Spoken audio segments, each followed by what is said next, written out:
Peace, diehards. What's up? It's your boy Evil the Any Star, host of the Dynasty Podcast. Yeah, man, we got a podcast here for you guys, man. Of course, I got my man Slizzy Take. I'm gonna give him a second while he gets himself ready there. We're gonna be talking about Leon Rose, man. It's been a whole year since he's been hired to be the president of basketball operations or whatever exactly his post is. He's our leader. He's been here for a year now, so we're gonna talk about that. We're also gonna talk about a bunch of other things too, having to do with the trade deadline. Maybe some Randall stuff, and we'll see how it goes. Without further ado, the Knicks Podcast with Evil to Any Star. Special guest Slizzy Take from the State of the York Knicks Podcast. Let's get busy.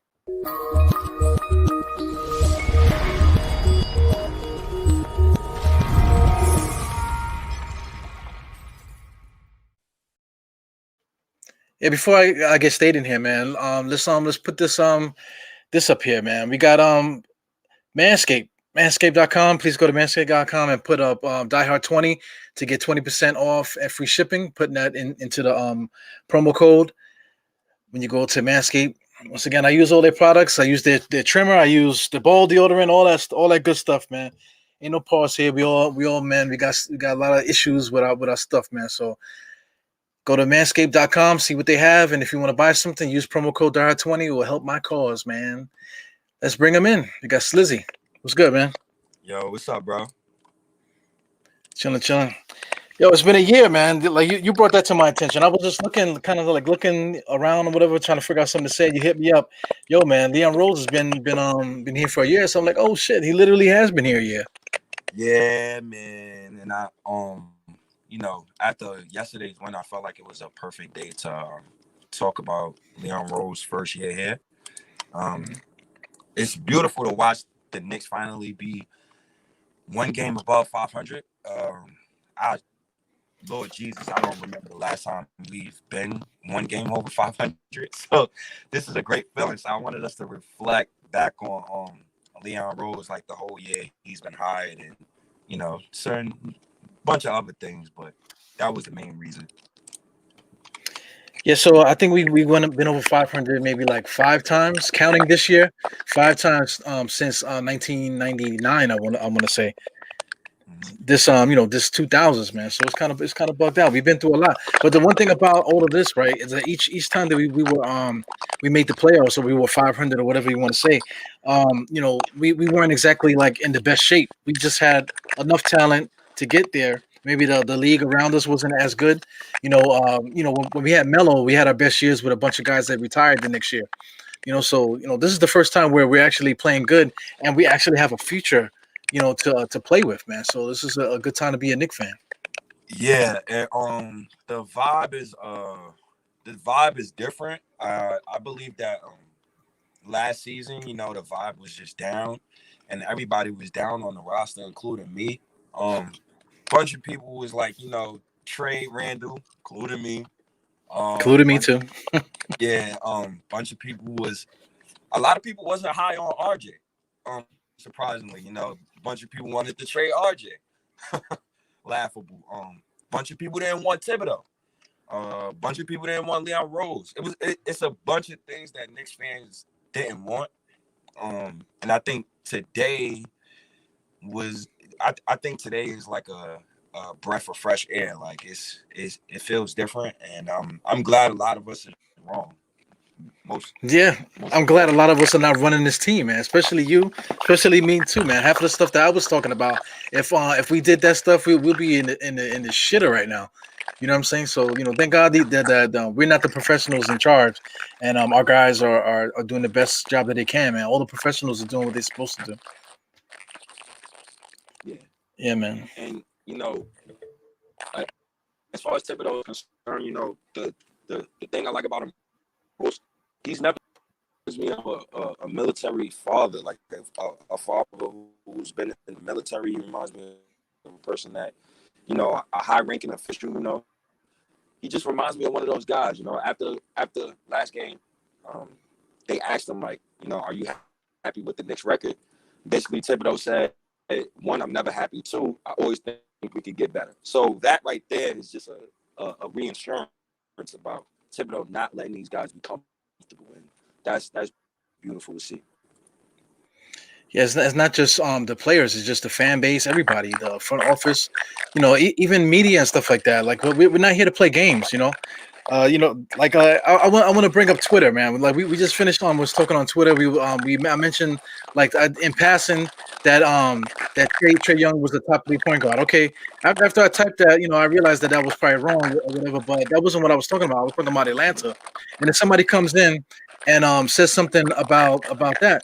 So I mean, it could have sparked a long, drawn out Twitter debate. But to compare my the way that I look at things, like Tom Thibodeau said, I'm not here for that. If I said it, I said okay, whatever. But you want to keep on going on about it, then that's on you. Same thing like to compare that to the Knicks. Uh, you know, People keep asking them like, "What you guys gonna do? Are you gonna play this guy? Oh, how come you don't start this guy? How come you don't do that? Oh, you guys are winning now. All of a sudden, oh, what is your plans? Are you happy? And this and the other. It's always the same. It's like, listen, I'm not here to talk about that. I'm not satisfied with this win. There's a lot of things we need to improve. We need to do this. We need to do that. We have a job to do. There's something a little bit more to talk about than just harping about stuff that don't mean nothing. I had to do it. I had to say something about So that Twitter shit on state.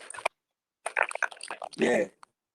So let's go back to the day that Leon Rose got hired, and his first interview when he actually spoke to Knicks fans. It was beautiful to hear him say, basically the same things that Steve Mills used to say. We're not going to skip steps. We're going to do things the right way. I think Steve Mills had the right mindset, but he didn't know how to execute the plan. And I think Leon Rose has executed the plan perfectly. I think one of my biggest gripes I've always hated about the Knicks, like I always dislike this about the Knicks.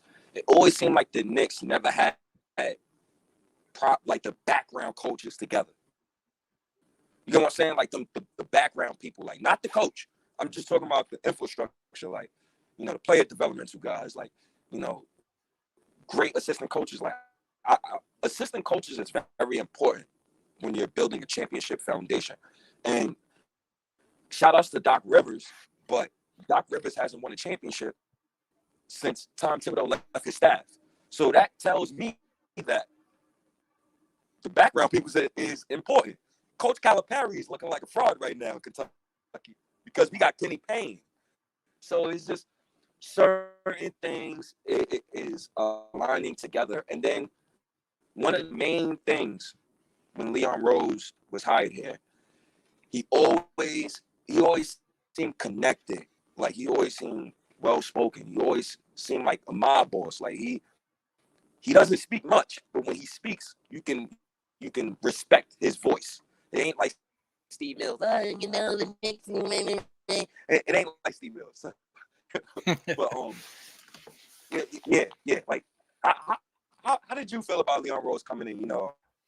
Superstar, super agent, guy who never worked in that part of the business before. Like, how did you feel about Leon Rose at first? Well, at first, Leon Rose, of course, he's like the head of the CAA.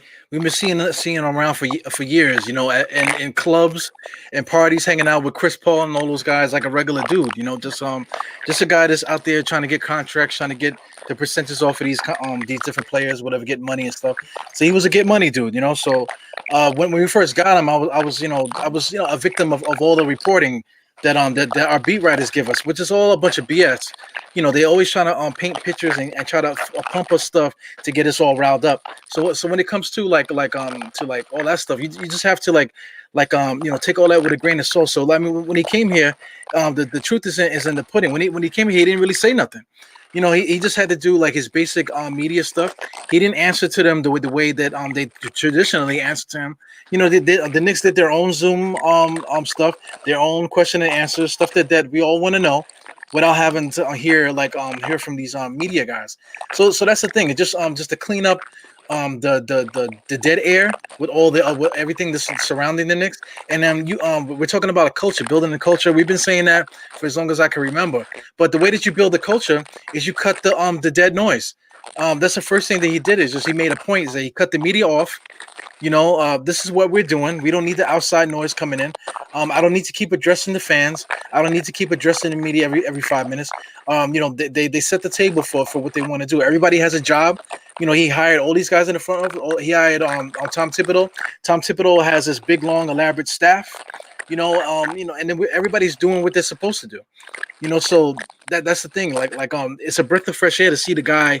He's the guy. The main guy. Like you made a joke. We've been making that joke for God knows how long with Steve Mills. That but he's not the figure. He's not the figure that type of figurehead no more. It's all about listen, do your job. Everybody do your job. And then that's really it, man. So I'm just happy, man. I'm happy that we're here because we have not been here. I don't think we've been here since I've been a Knicks fan, and I'm talking about mid '80s, bro.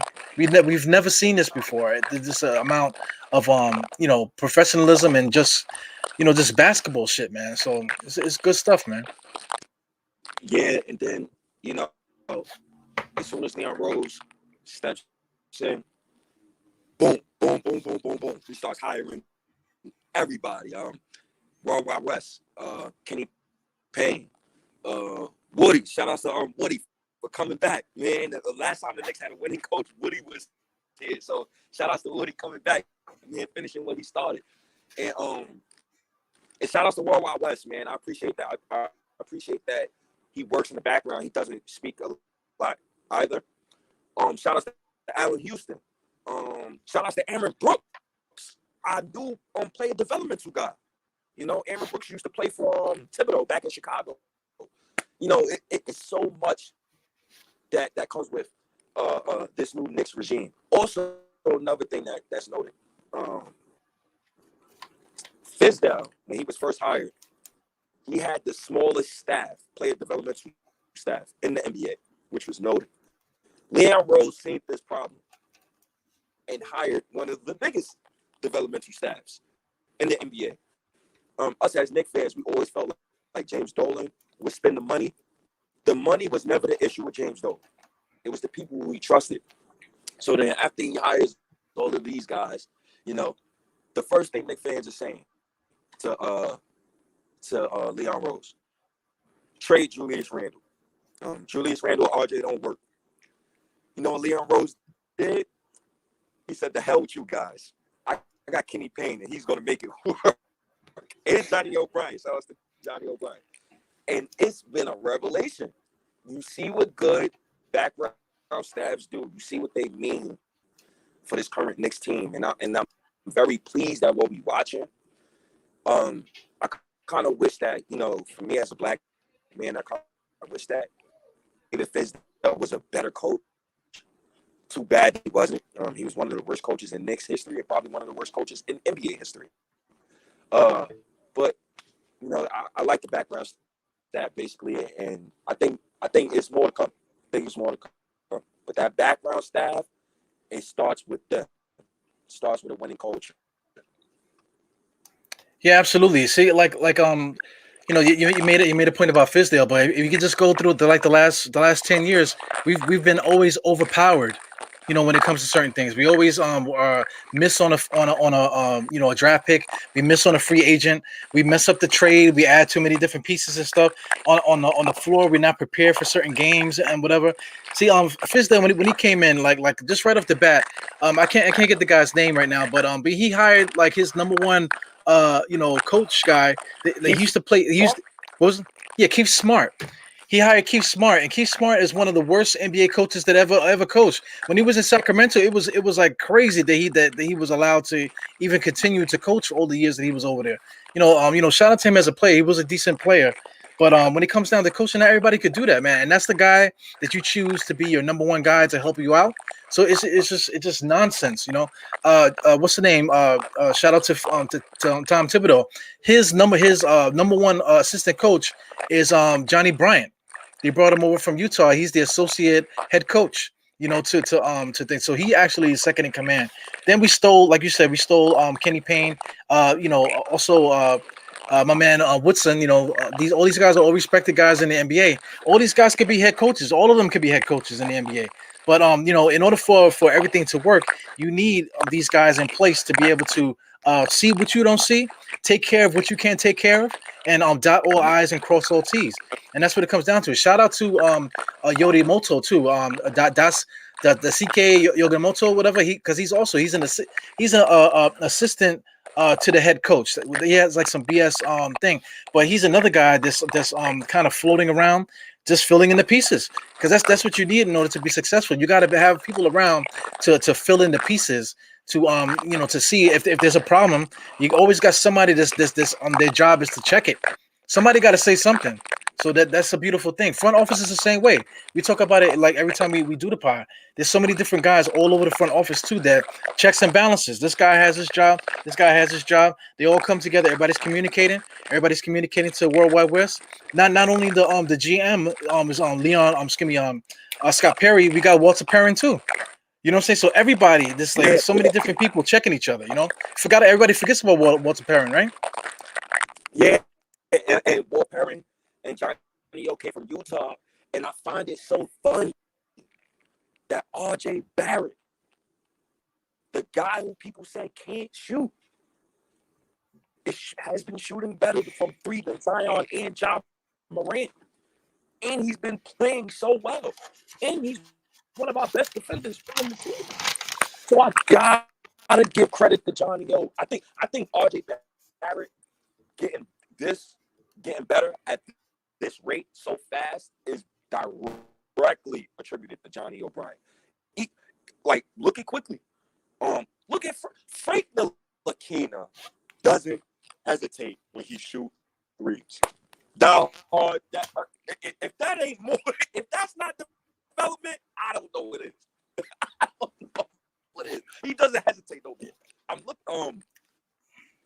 Man, I don't know, man. I love what Johnny O and these guys is doing with RJ Barrett. And then, what was your predictions? We spoke, right? I believe we had a podcast and we was talking about, what is our predictions before the season started? How did we view Leon Rose's first year? So, I was coming out of nowhere. I was saying, 500 basketball. Back in my head, I wasn't really believing it, but I was just confident. 500 basketball because I believed in the coach. Now I'm actually seeing what the hell is going on and what's transpiring. Like I'm kind of not shocked, but I kind of am. So it's just beautiful. It's just beautiful to see. So now we about to be halfway through the season, and we one game above 500. So salute to Leon Rose, man. He's building an empire for the long run. That's what I really like. Yeah, we're 9-5, man. The last since February, I believe it was 8-5 for February, and then tack on that last win to be 9-5. So I mean, the last 10 games, almost 15 games now. We've been doing this. We play Utah. It's not Utah. We play San Antonio, and then we play Detroit again. So we potentially could be like 2 to 3 games over 500 when this little piece is said and done. So I mean, it's all due to all of this stuff, man. Everybody's a hard worker. We just talked about the front office. You mentioned RJ. You mentioned Randle, a bunch of other different guys too, man. Everybody is just hard workers, man. Derrick Rose came in here just icing on the cake, the same kind of player, mixed up in the mix, just hard workers. So we just got to continue that piece. So we want to talk about trades and stuff like that. Stuff like that. I think they got something in the works. This is Senior the Genius. He said he thinks that they got something in the works. We all been saying that. He says, but not this year. We very well could do anything we want now, because somebody put up a trade. I know you say you didn't like it that's involving Cat and Depot in the same trade. That's a rumor that was going around. You wouldn't do that, right? Disgusting trade. Here's my thing about it. You don't trade. How can I go about this? You don't trade too early, and you don't trade too late. Here's what I mean by that. We can't make those type of trades right now because you got to identify on your roster who is trying to build with long term. Let's say if we do that trade, right? And we get Carl Anthony Towns and we get Victor Oladipo. Victor has a football injury on his hip. Carl Anthony Towns, I love Carl Anthony Towns. I love him with the bottom of my heart. Do you think I want to give Mitchell Robinson up in a top 5 defense and continue? No, I'm not doing that. I'm not giving up first round picks for those guys because I'm more interested in building organically. Maybe before the season started, I would entertain that. Victor Oladipo is playing like garbage over there on the Houston Rockets. I don't care about his stat. I don't care about none of that. He's playing like trash right now. Why are we trading for Victor Oladipo? He's going to take reps away from IQ because we know how Tom Thibodeau is. He's going to take shots from Obi. Damn, I'm already mad that Obi gets about 3 shots per game. So you're going to make me more mad with this Victor Oladipo stuff. Then Carl Anthony Towns. I love Cat. The man can't defend. I'm so over bigs who cannot defend. I don't know, man. Cat, I love Cat too. I just can't completely say no to Cat. But Victor, I'm good on Victor. Stay away from him. Stay afar. Well, just to give you the counter argument with that is, if we trade away Mitchell Robinson, okay, we still got Nerlens Noel, and right now Mitchell Robinson hasn't been playing during this winning streak, and our defense has been just as tight with Nerlens Noel as the center. So that's one thing with that, and then also trading some of these other guys or whatever that they're not even playing. We still have Taj Gibson as well. As far as Oladipo, he just would like as far as Oladipo comparing him to Quickly and his minutes and stuff. Right now, Quickly is like not even getting 20 minutes a game. Doing what he's doing. So, if Tom Thibodeau still stays in that realm where Quickly is still getting like 20, 25, basically 15 to 25 minutes a night, sticking Oladipo in there instead of having Bullock. That's a win-win right there. And then we upgraded the offense with Cat, but if we need defense, we got Nerlens Noel and Todd still. So making that trade kind of makes sense to me, man. So I hate stressing you out, man. Okay. So you mean to tell me that, and mind you, Thibodeau did this with the Timberwolves a couple of years ago when he made that roster a veteran roster overnight and he traded Zach LaVine for Jimmy Butler. You mean to tell me, brother, that I'm trading Obi, Quickly, Mitch, Knox. No, Quickly's not in the trade though. Quickly wasn't in the trade. So I'm trading Obi, Frank Ntilikina, Mitch, Knox, and a bunch of first round picks. I'm not doing that. I don't like the way that sounds. It sounds like Isaiah Thomas to me. I'm sorry, OG. I don't even call you OG because that's what the OGs be telling me all the time. They want to trade. I don't want to trade like that. But that trade that Tom Thibodeau did with Zach LaVine, that was Zach LaVine. You know what I'm saying? Zach LaVine was already like averaging, close to what he's going to be. He was projecting to be what he's going to be now. These players that we're trading away, none of these guys are projected to be, anywhere close to being Zach LaVine. So it's a different set of circumstances. And then like we're basically gonna get a center for Mitchell Robinson, and then we're gonna change Bullock into Oladipo. You know what I'm saying? So that sounds good to me, man. That's not a championship team. I think I'm really good on trades, bro. Like I think I'd rather just. I didn't see so many trades in my Knicks lifetime that I think for once, just this little one time. Right. You haven't heard me scream trade Randle. You haven't heard me scream go get a current all-star. We have a current all-star. I want to see where this goes for once. That's like saying, Ebru, that's like saying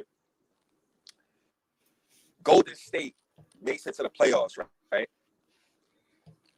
And they traded Klay Thompson after they get bounced out of the playoffs, and they traded him for Kevin Love. Imagine if they would have did that. You don't win championship. You don't win championships like that. Evil, let it marinate, bro. Just don't fix. I mean, don't fix what is broken. Like, you don't, just leave it alone. Just don't mess it up. Don't mess it up. I get you. That was a good comparison, Ben. But Kevin Love for Clay, that would have been bad, obviously. But with those, you talking about All-Star players being traded. In this trade is one All-Star. I believe Oladipo was a former All-Star, right? And then all the players that we're trading away haven't done nothing in the NBA. So it's a different kind of trade.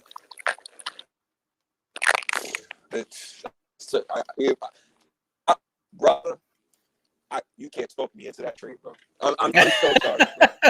I'm really, because you gotta understand, like, when you got something going good like this, the fourth youngest team in the NBA, the most cap space in the offseason, 2 first-round picks in the top 20 right now, currently in the top 20.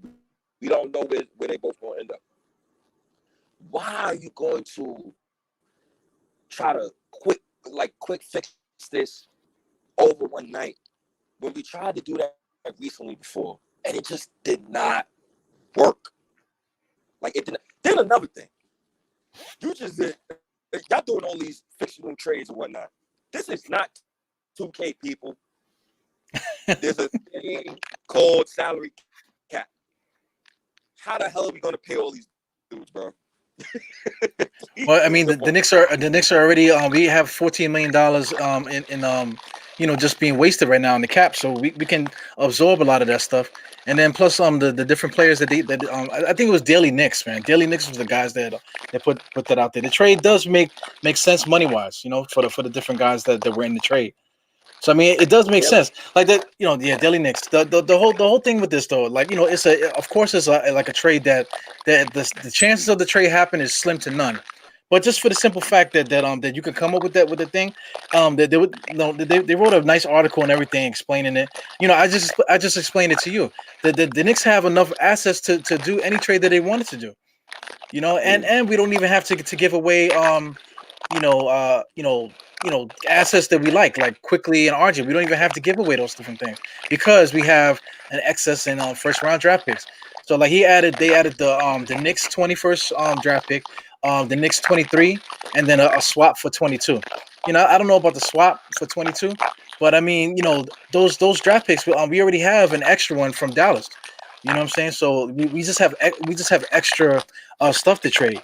So just to add to that is that next offseason there's nobody really available. We talked about that before. There's nobody really available to get. We can sign. I think it's Oladipo and freaking Kyle Lowry. Those are the 2 best free agents. Unless Kawhi comes out of his player option, which it's going to be hard to say if he's going to do that. But straight up free agents is only Kyle Lowry and Oladipo that's free. So we're saving money for the offseason to sign those guys to add. We possibly could sign those guys to add to the team, or we can flip it in some kind of way, and get Karl-Anthony Towns.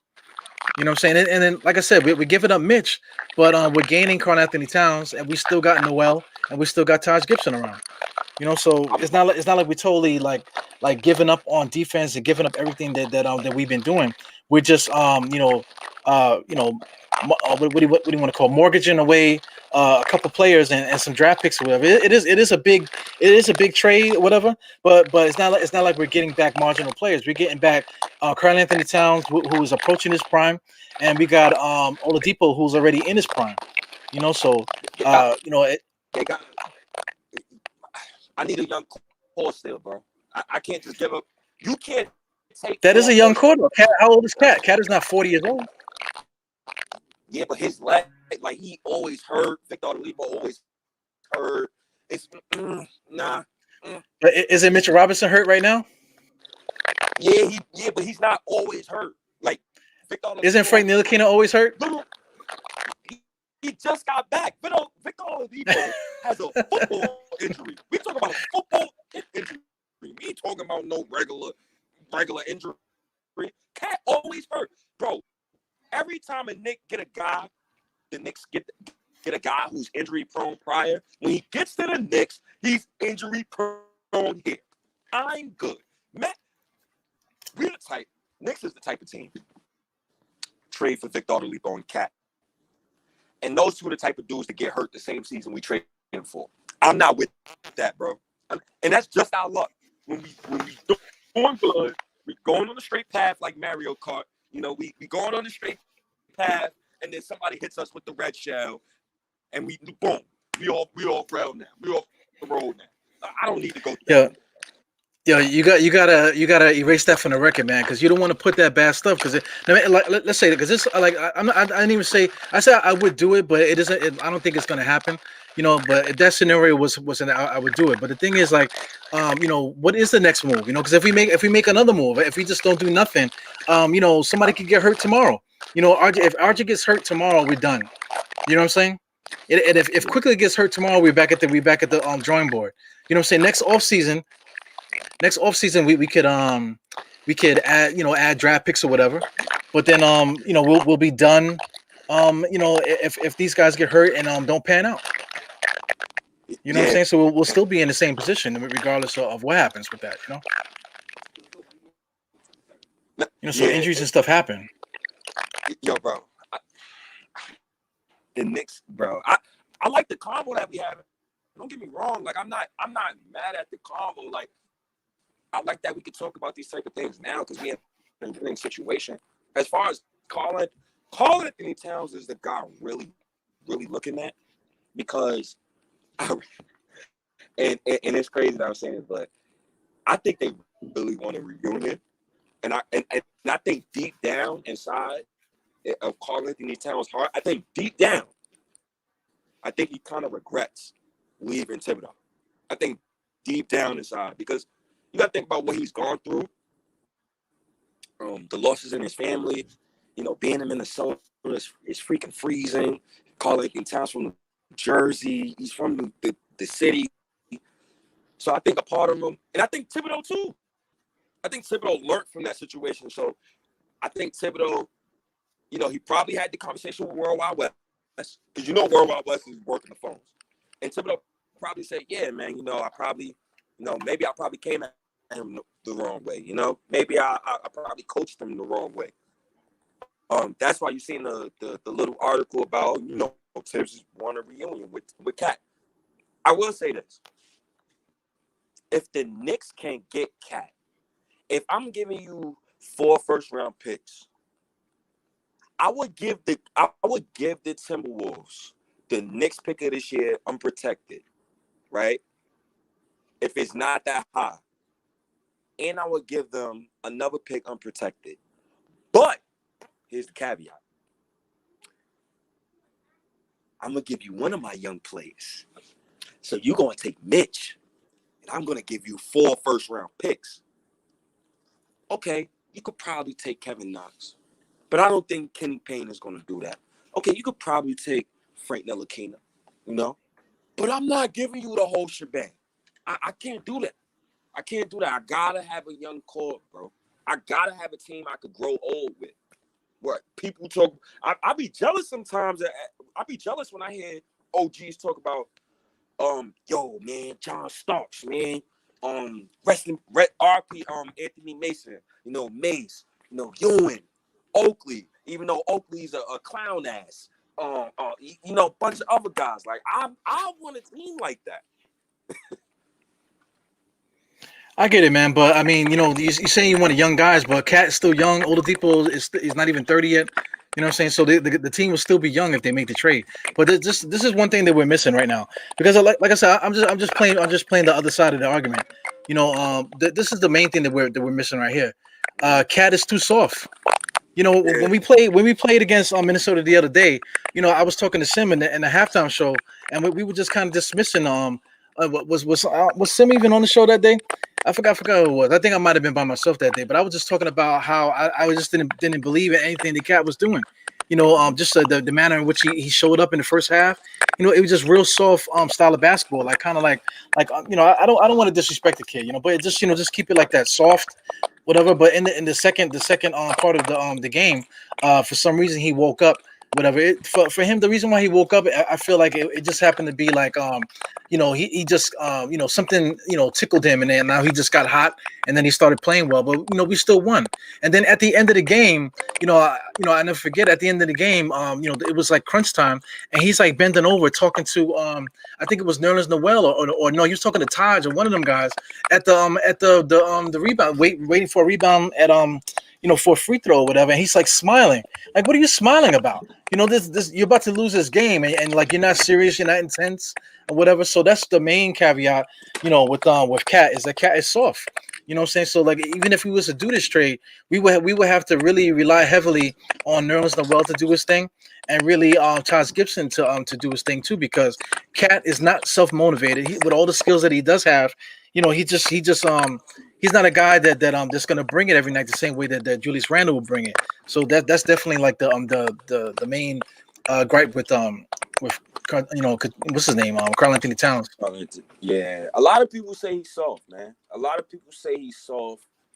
I respect that opinion. I kind of disagree with it, but a lot of people used to say the same thing about Dirk Nowitzki, but Dirk Nowitzki didn't start really banging in the post until Dirk was like 28, 29. So I think Cat will have to mature his game even more to get to that level. Like Joel Embiid, his game is so mature now. Like Embiid has gotten to the point where he's unstoppable. Like literally he's unstoppable. Karl Anthony Towns has not gotten to that point yet. But I don't want to sit here and say that he's trash and, he's soft and everybody's entitled to their own opinion. I really like Karl Anthony Towns personally, and I wouldn't mind him on my Knicks. It's just, what are we giving up for him? Like, I don't want to give up too much. Like, I watch Jamal Murray and think about the Knicks all the time. Like we traded 2 first-round picks for Andreas Bargnani, and then one of those first-round picks, the Raptors used to trade for Kawhi Leonard, and they won a championship with that. Like, little stuff like that still aggravates me till this day. So, the Karl Anthony Towns stuff, man, it's a good convo, though. I cannot lie, man. It's a good debate, man. Yeah, because I mean, he's still a baby, man. The guy's like still in his 20s and stuff, mid-20s. Not even in his prime yet. He's not even the guy that he's going to be yet. But he's just, the reason why people say soft, because he's just not a self starter. That game against the Knicks was an example of that. He just didn't come to play to really bust our ass. He just showed up, and then once he got aggravated a little bit, then he started playing good again. It's like, why do you have to get to that point? Why does something like have to happen in the game, or why does somebody got to put a bug in your ear in order to make you start playing hard or playing with that killer instinct? So he lacks that, So that's something that's definitely thing. But I'm just reading the stuff in the chat and stuff. Talking about Oladipo season-ending injury. You didn't see. This is May 4th. May 4th is the main one talking here. It's different. Let me just put the stuff that he's saying here. What's another one? They're gonna wait till somebody said they're gonna wait till the end to next year. Sincere Genius said that. He said he want to wait till the end of the season to address our needs. That's all fine and dandy, right? But with a team like this, we're really grinding and doing our best, right? So I feel like we have excess stuff, whatever. We need to do something. It doesn't have to be something to the degree of getting Karl Anthony Towns and trading 3 first-round draft picks and all this other stuff and getting Oladipo via trade and all this other stuff. It doesn't have to be something that crazy. But these guys are playing so hard and whatever. You can see they just need a little bit of help, to prepare them for the playoffs. So why not take something that we have and flip it to give these guys some help this year? It doesn't have to be something that's going to mortgage the future. It could be something, same thing like we did with Derrick Rose. We just threw a second rounder and DSJ, and brought in Derrick Rose, which fits better for our roster. Who cares what Derrick Rose does? Derrick Rose might go on to score to average, 30 points a game and 15 assists for the rest of his career. But at this present time, making this move to get Rose here helps the team. Right. You know what I'm saying? So I'm just looking, how can we help the team? Mid-season trade, the Knicks Knicks go get Victor Oladipo on a midseason trade, and they trade because Victor Oladipo just recently turned down a 2-year, 22 million. I mean, 2-year, and it was valued at 22 million. So it was probably like 40 plus million for 2 years and whatever. And he recently turned that down. It was reported by Woj. I think he wants a long-term contract, but Ebro, once again, this is a guy who you know, he's playing basketball, but he has a football injury. Like, I'm worried about that. Like, I'm good on Victor Oladipo. Like, I'm seeing reports that he wants a max contract. He is not worth a max contract. And if any team gives him a max contract, that is going to be one of the worst contracts in the NBA next season. I'm not with that. I'm not with a long-term deal with Victor. I would give him a Randle type of contract. I would give him, a 4-year with the fourth year, a team option, annual salary of like 20 million, like a 4-year, 80 million type of deal. Like he's not healthy enough for me to give him the money that he really wants. He does not play that. Nah. Yeah, but you said 4 years. You just said he had a football injury. You're gonna give him 4 years? But knowing Leon Rose, he might offer him. What did we offer Gordon Hayward? So, maybe 3 years. 3 years, 60 million, something like that. But Victor Oladipo wants a long-term deal. Like it's not something that we could just, Well, that's what the report said, though. I don't trust none of these reporters. I already done blocked Bondi. I blocked half of those guys. So I don't care what they have to say. I care about guys like Daily Knicks and stuff like that. Guys that are in the mix and know what they're talking about, the ins and outs of the Knicks stuff. So even like what's the other guy, Macri.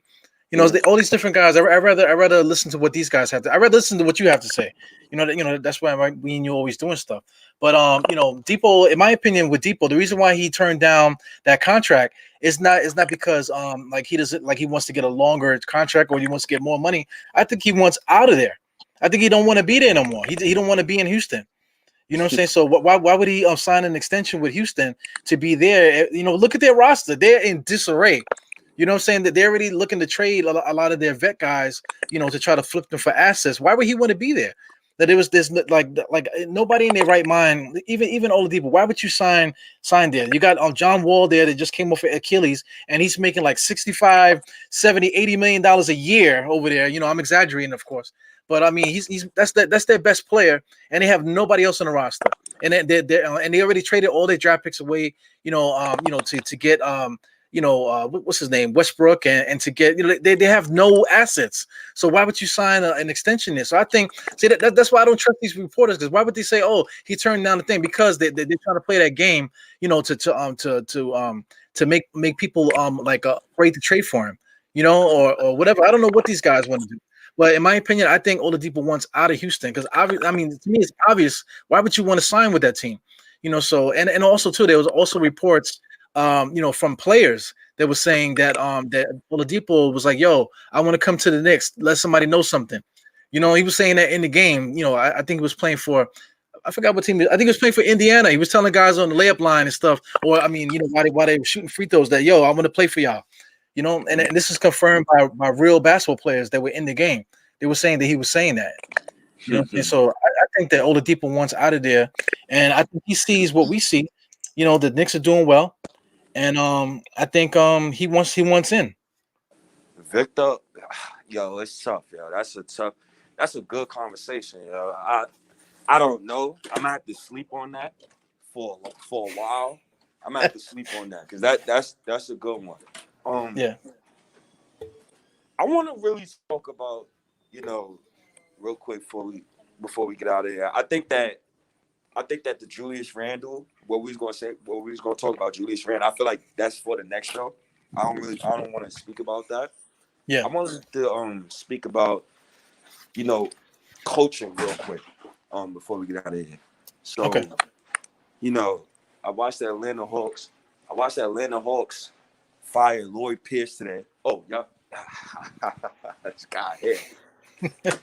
I see you walking around, man. I know they got him around, man. So So, sanitize, brother. so I see Lloyd Pierce. He gets fired today, right, from the Atlanta Hawks. Another African American coach, and his roster is terrible. It's redundant. But I also wanted to dig deeper. Like, why do coaches like Luke Walton get a longer leash than coaches like Lloyd Pierce? And Luke Walton team, just his team, just lost an 8-point lead. An 8-point lead in 53 seconds. So how is it possible that you allow? How is this possible that Lloyd Pierce is fired before Luke Walton? Well, to answer that is like who's Luke Walton? No, I'm saying who's Luke Walton? Bill Yeah, Walton. right. He's a freaking son of an NBA player. That's the only reason why he got drafted. That's the only reason why he stuck with the Lakers that long, and that's the only reason why he became a coach because he's Bill Walton's son. And he got the end from Phil Jackson and all the other stuff. So that's how he was able to get his job. Now, who's the other guy's name? I don't even remember the guy's name. What's his name? Lloyd what? Lloyd Pierce.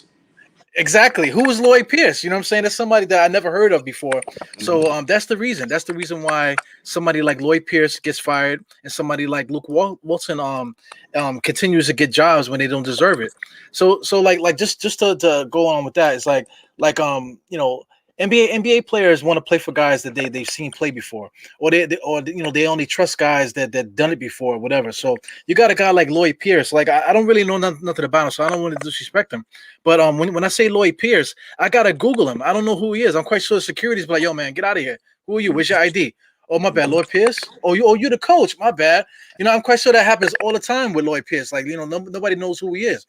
So I mean, to get the respect of the coach, you got to have somebody that's done it, right? So like in Atlanta, they got Trae Young over there. They got a bunch of guys. They went to sign all these different dudes and whatnot.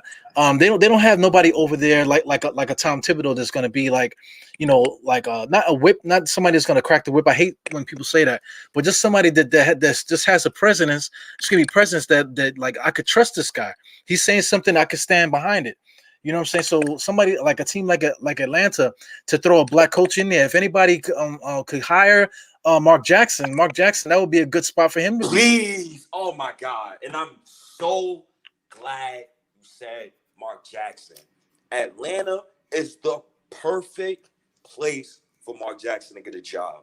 And if he does not get that job, I'm gonna be really upset. Yeah, that's Wakanda right now. You know what I'm saying? So if you're gonna hire Mark Jackson, and of course he comes with all that baggage and stuff, but I mean that is the perfect stage for somebody like him to be there because you got all the black churches and stuff like that. They're gonna be supporting him no matter what. So you don't have to worry about the fallback. No, I'm being straight. You don't got to worry about the fallback with the NBA or the other freaking stupid people that like to report narratives and stuff like that. Atlanta, they got their own people over there. You know what I'm saying? They got their own ecosystem, so he definitely fits good in there. So and then also, it's supposed to look like with Gallo and all these different guys that he got over there, he can organize those guys much better, and then you'll be able to see how they play. And then also Trae Young, man, the way he plays like he'll go past you and then cut across you, and it just to get a foul. That's a trash way to play basketball. Yes. So bring Mark Jackson over there and teach Trae Young how to play. Because that's what Steph Curry was doing at the beginning of his career, doing a lot of dumb shit, until Mark got there and taught, not really taught him, but just set him in the right direction to say, this is how you win, so that's what they need over there. And the reason why I brought that up is because I want people to start respecting James Dolan. Y'all gotta start giving this man love. And what I mean by that is, this man trusted a black man for 18 plus years, right? This man, since 1999, has hired the most minorities, black, African American, Chinese American, Mexican American, Italian American. It doesn't even matter. Minority in general. Dolan has hired the most. And then on top of the fact that he has the most diverse staff in the NBA to me is that a lot of people really like to like misconstrue James Dolan, like try to paint this bad picture on him. And I think he's a good owner, and I like what we got going on right now. But just hiring minorities and minorities being in big positions in sports businesses, I think that's something that really needs to be tackled. And I felt like Lloyd Pierce had the raw end of the deal. Yeah, his roster is hurt. I don't know if his owner had made all of those decisions to sign Gallinari and all of those guys, but those was horrible decisions. His roster is redundant. For them to draft DeAndre Hunter, and on top of the fact that you already got Kevin Huerter, and then you draft Cam Reddish, it's like, what the hell are y'all doing? And then you sign Clay Capella, you draft Onyeka Okongwu. So it's like what the hell is y'all doing over there? Like, what y'all got going on over there? So I don't know, man. I don't know, bro. It don't make no sense. They got the number one rebounder over there. They got a lot of different things going on. Like, but like Okongwu, I forgot they drafted Okongwu, man. Did Okongwu even play a game this year? He played, but he's been hurt. Okay. It's crazy, man. But he's been hurt. But you know, I really wanted to highlight that. Like, I don't know about you, but it's like goddamn, like can a black coach stay with a team for a couple years or something? Like David Fizdale was a bad coach. This is what me and you both know. So There's a few exceptions. He was a bad coach. Me personally, I felt like Lloyd Pierce was a good coach. I'm not a Hawks fan, but I watched their games from afar. I got NBA League Pass, and I watched their games. I watched their offense. Trae Young, the same guy who's ridiculed. He has a tweet ridiculing Knicks fans about our 2019 free agency. Right. Funny that. Funny. You know, Trae Young got his coach fired.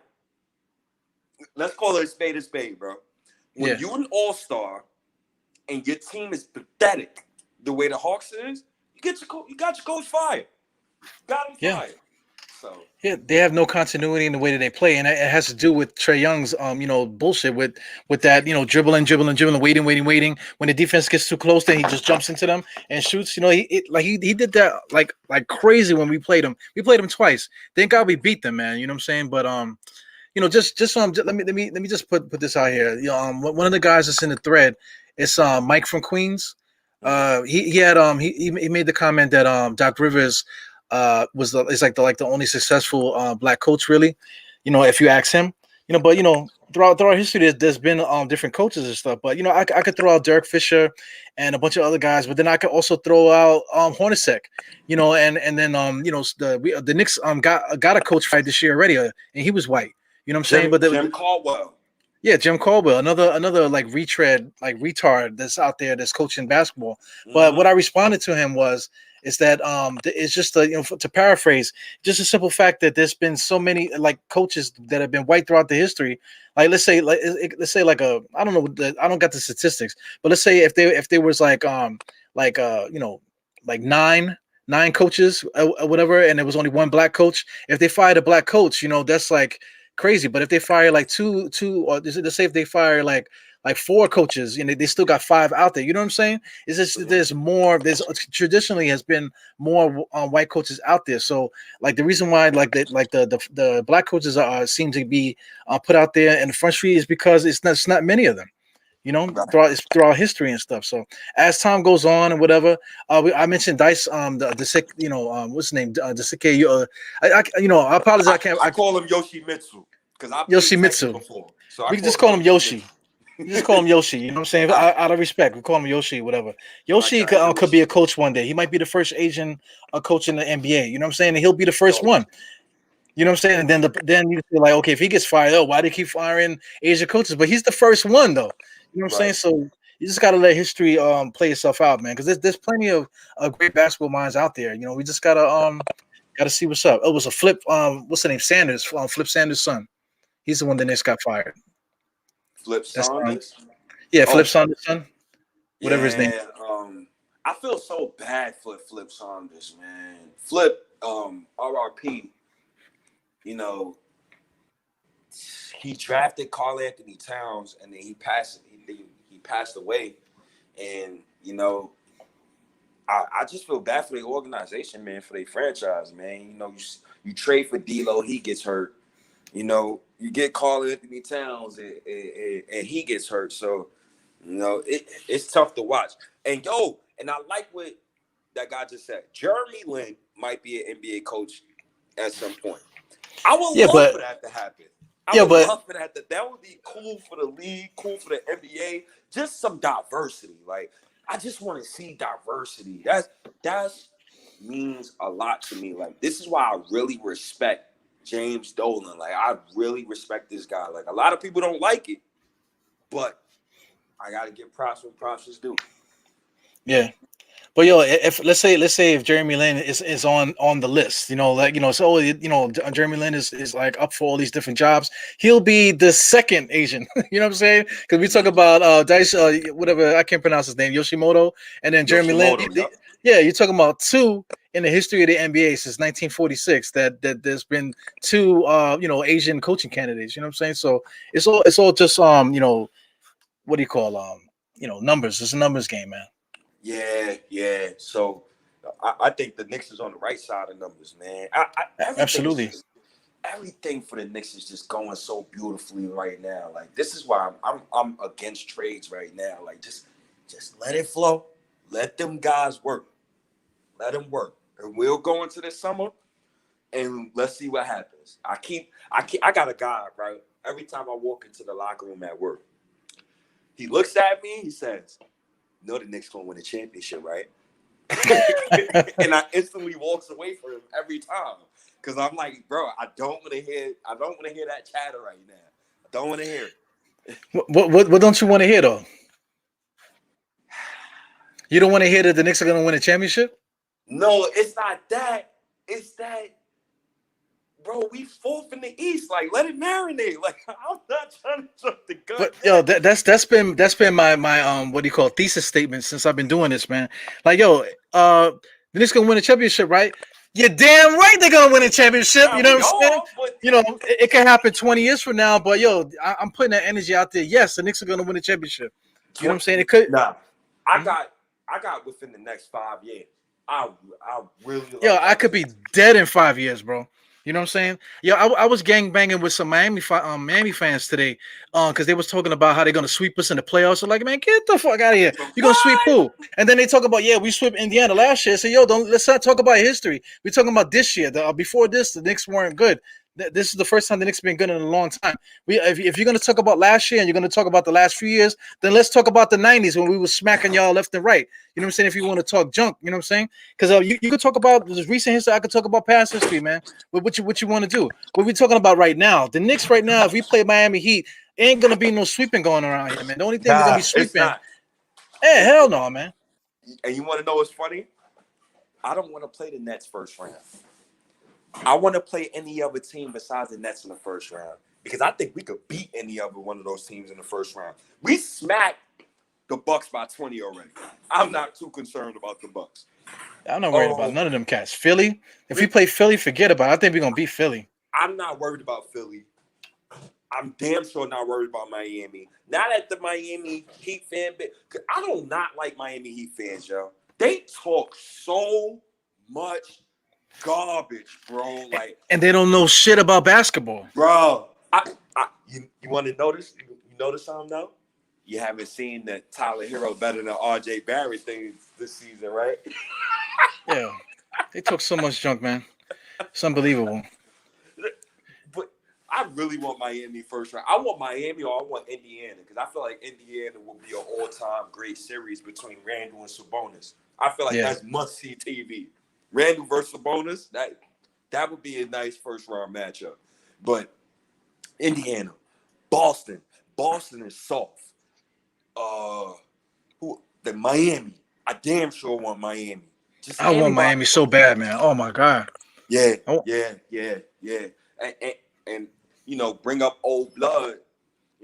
Back in the 90s. Back in the 90s, remember Charlie, remember Coach Pat Riley, you know, he left us. He went to Miami. Then he sends Charlie. Who he sent out on the court. And the Knicks got about 6 players suspended, and we lost that series. And that was the year when we were supposed to meet the Bulls. That was Charlie Ward, PJ Brown fight. Oh my God. So we owed him. For about They already got it coming. I already told the guys today. They got it coming. They don't want to see the Knicks in the playoffs, man. Because I mean, it ain't nothing to fly to Miami, man. I'm you know, organize the fans, whatever. We could take a charter bus down there, get on the Chinese bus or whatever we need to do. We're gonna be down there, you know, and we're gonna be like straight gangbanging on Miami, man. I'm with it, man. That's what I'm saying. That's why I want the Knicks to make a small trade, you know, to help these guys out, to give them that extra little bit of firepower or whatever. Mm-hmm. Because when it comes down to that playoff shit, man, you know, I don't want to just show up and play around. I want to show up and I want to make them hurt. I want to make somebody feel it, you know? Right. And I'm just happy what we got going right now. You know, sadly, I got to get out of here, Die Hard. Yeah, I know, man. I saw you had a co-host. They called me. I know they want me to do something important because this is like the 4th call they called me. So yeah, 4th time they called me actually. But yeah, I saw you had a co-host too, man. Yeah. So definitely tomorrow we got to do another pod because I really want to talk. I really like that Randle versus Carmelo versus Chris. But I really want to talk about that. But I guess we can wait for tomorrow. But yeah, Eru. Yeah, man. Good talking to you as always, bro. My guy, Nick Nation, I appreciate y'all, man. I'm out of here. Peace.